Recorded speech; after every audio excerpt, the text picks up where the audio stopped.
Hello and welcome back to the FPL Tom YouTube channel. In today's video, we're going to be covering the best Game Week 9 wildcard. If you have activated the wildcard button, then this is the ultimate video for you.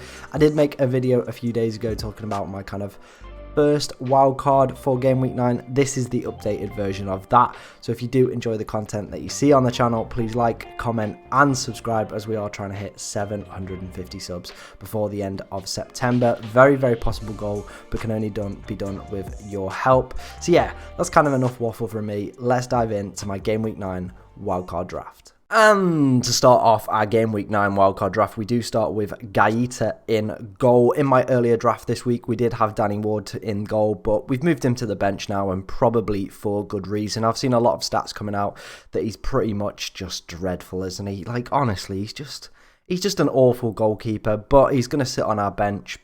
We are going with Gaeta. Game Week 9 is a very difficult fixture for Crystal Palace. It is Chelsea at home. Chelsea, obviously within this transition phase at the moment under Graham Potter, so potentially Palace could get something out of that. They are at home as well, and Palace do have fantastic home support as well, so that could go a long way in helping them get the victory. As well, you expect probably Gaeta to pick up a few save points within this game, but afterwards, after Game Week 9 is where we're absolutely targeting. It's amazing fixtures all the way up until the World Cup. Leeds, Leicester, Wolves, Everton, Southampton, West Ham and Nottingham Forest. Absolutely delicious fixtures. Crystal Palace as well last season were the 4th best team for XG conceded, so we're a really good defence last year under Patrick Vieira. I think a lot of people are going to own a Crystal Palace player during this run. Obviously there is a big one that we're going to come on to talk about a little bit later, but I do believe Gaeta is a solid goalkeeper choice, best 4.5 million goalkeeper up until the World Cup. The fixtures are absolutely incredible. Palace haven't had the best defence this season in terms of XG conceded, but have faced Liverpool, Manchester City and Arsenal, so I think that can be a little bit excused why they're not up there at the moment. But I do expect a kind of resumption to that, where they are going to kind of look a lot better over the next few fixtures. Honestly, it's just a really good fixture run.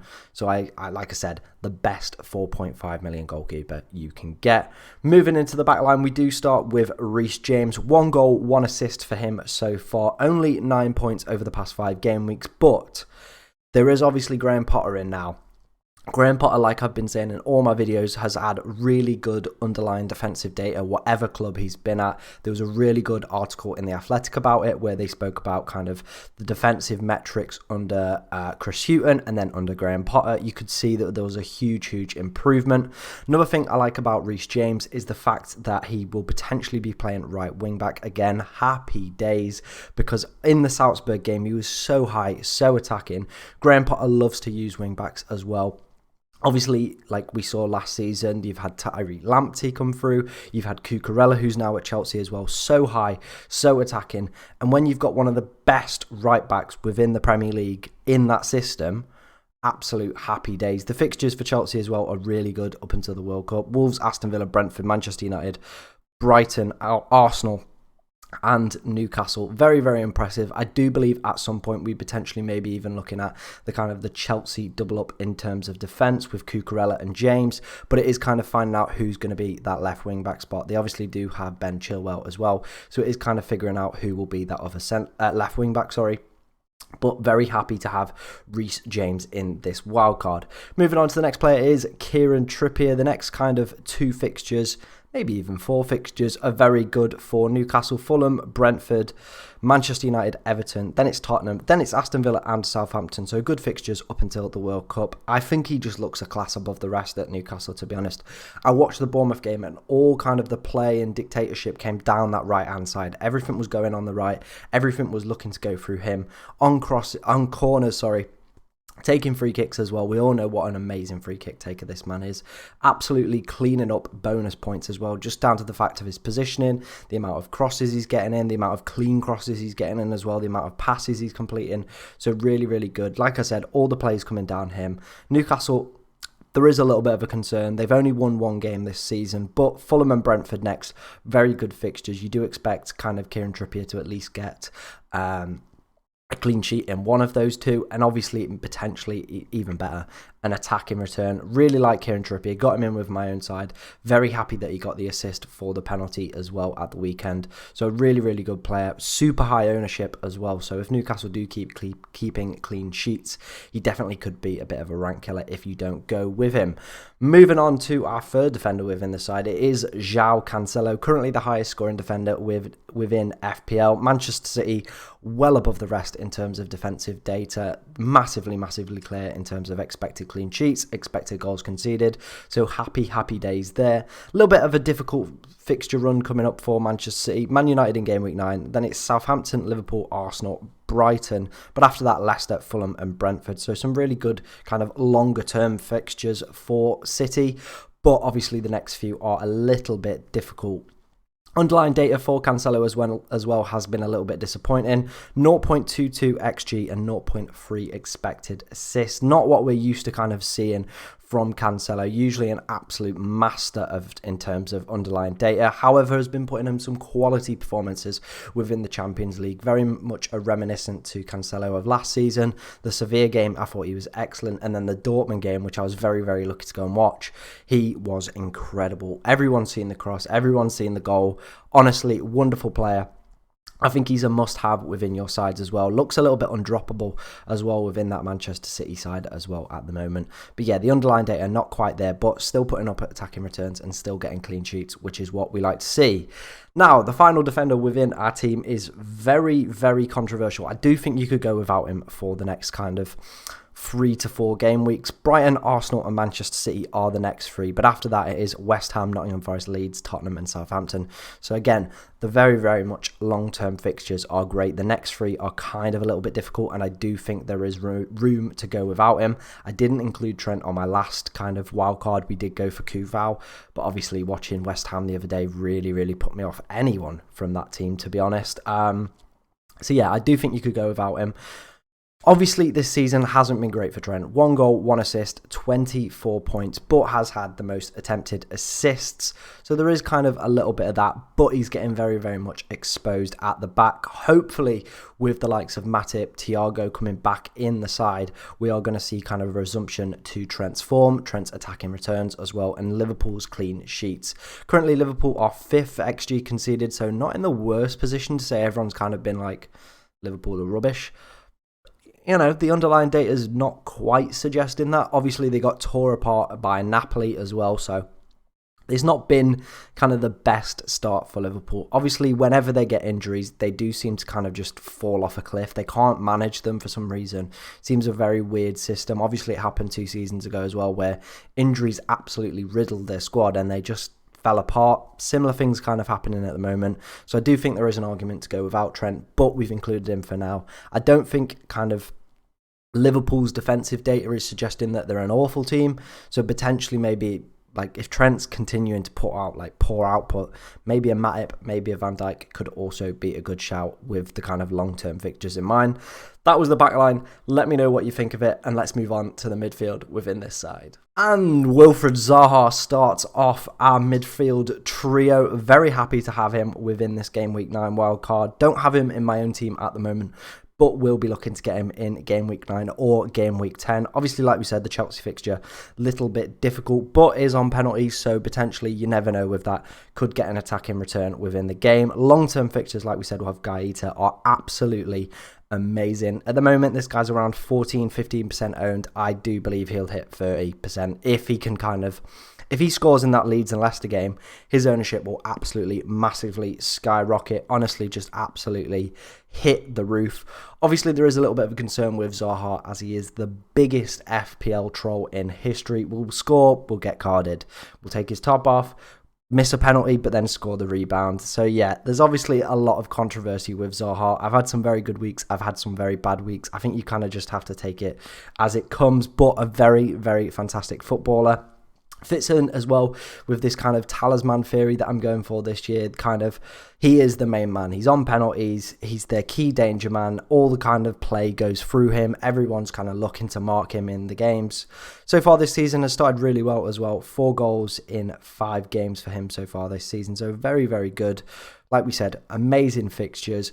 fits within the talisman theory on penalties. I do believe this man's ownership is only going to explode in the upcoming game weeks, so I think now is the time to get on him, and that is why we've selected him within the midfield.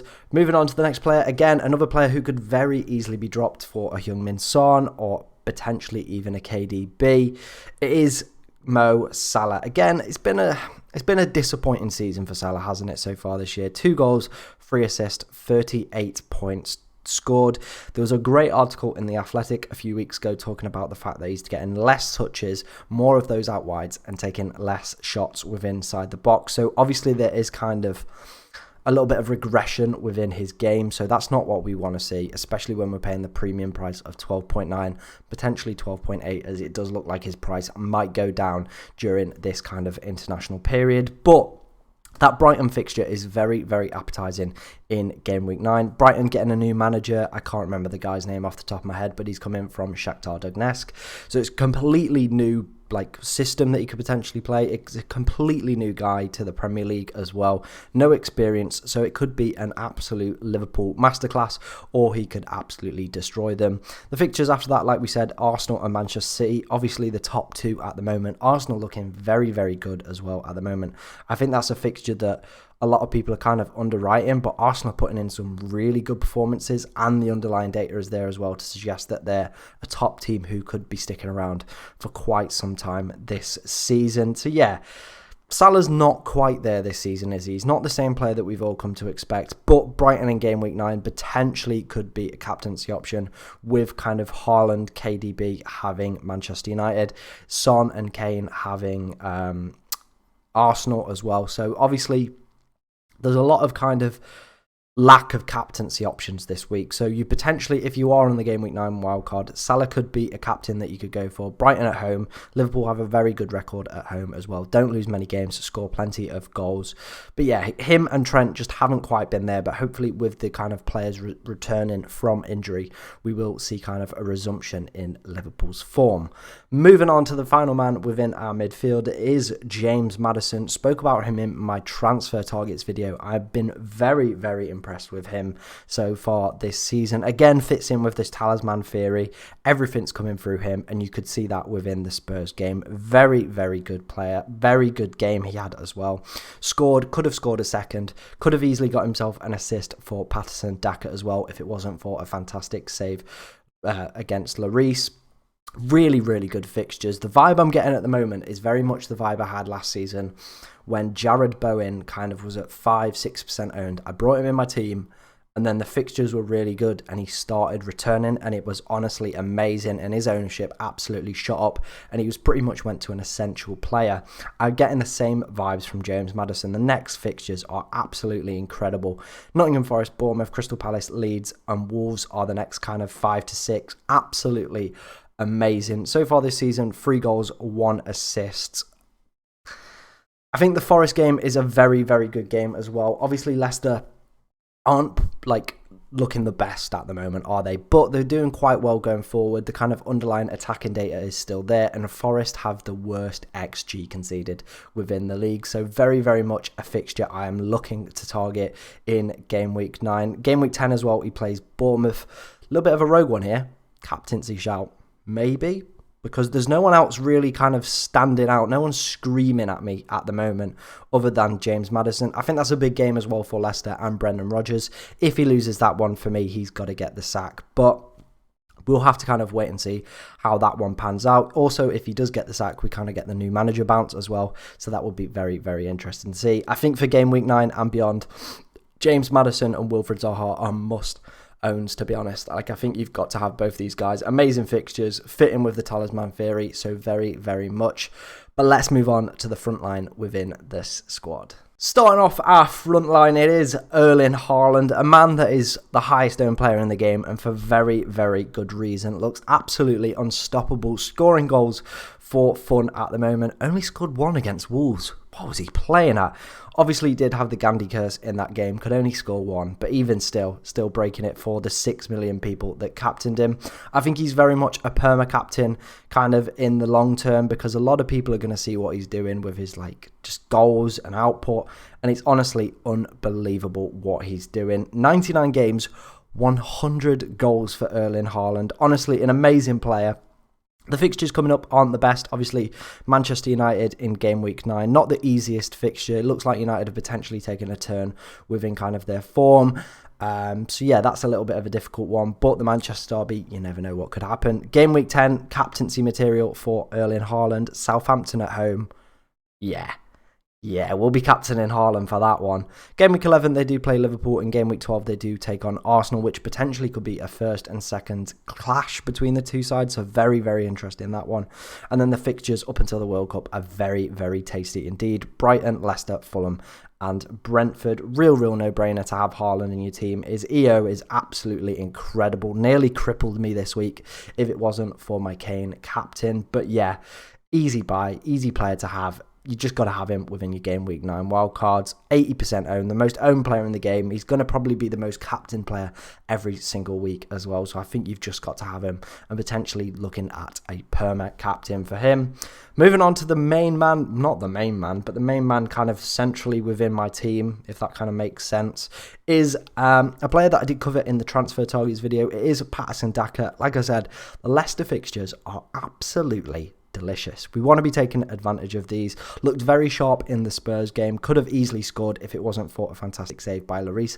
Also had the highest expected assists within that game. So very interesting kind of to see that, especially when Spurs scored 6. But again, pure punt on this one. He's probably going to make me look a punt like Jared Bowen has. But yeah, like I said, I'm amazing long-term fixtures. Obviously, he's never really proven himself within the Premier League. Only 1 goal, 1 assist so far this season.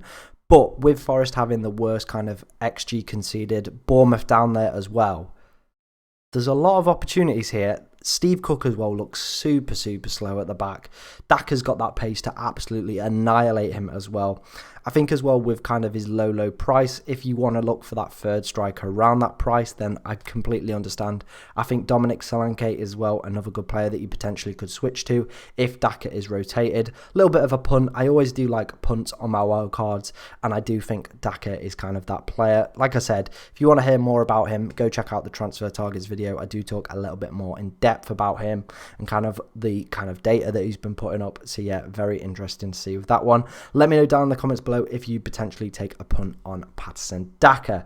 But moving on to our final player, it is Alexander Mitrovic. 6 in 7 for him so far this season. Been incredible since joining the Premier League on penalties as well, and had the most shots out of all players within FPL, 31 shots, even more than Erling Haaland. Good long-term fixtures coming up for Crystal Palace, Newcastle, West Ham, Bournemouth, Aston Villa, Leeds and Everton. Obviously blanked in the Forest game, but could have easily scored from that corner with his header. On another day, could have easily got 1 or 2 goals. You never know. Fulham look very good going forward and have looked very good all season. Obviously, there was kind of a lot of memes on Friday night about them getting Champions League. That would be absolutely hilarious. And Mitrovic, again, fits within this kind of talisman theory on penalties. The main goals, the main provider for the team is Alexander Mitrovic. I think he'll be back on the score sheet against this old club, Newcastle, at the weekend. Not this weekend, but the following weekend. So, yeah, I do think he'll be there and kind of just, you know, back amongst the goals, back amongst the points as well. I think this week he kind of just had to troll everyone. Everyone brought him in for Jesus, and then Jesus went and scored. I think the trolling days are over. I think he'll be back to his best next week. Really another player who I think you've got to own for the upcoming fixtures that are coming up. Let's finish off by talking about the bench. Danny Ward, we kind of ran through. Yeah, we've kind of got him there.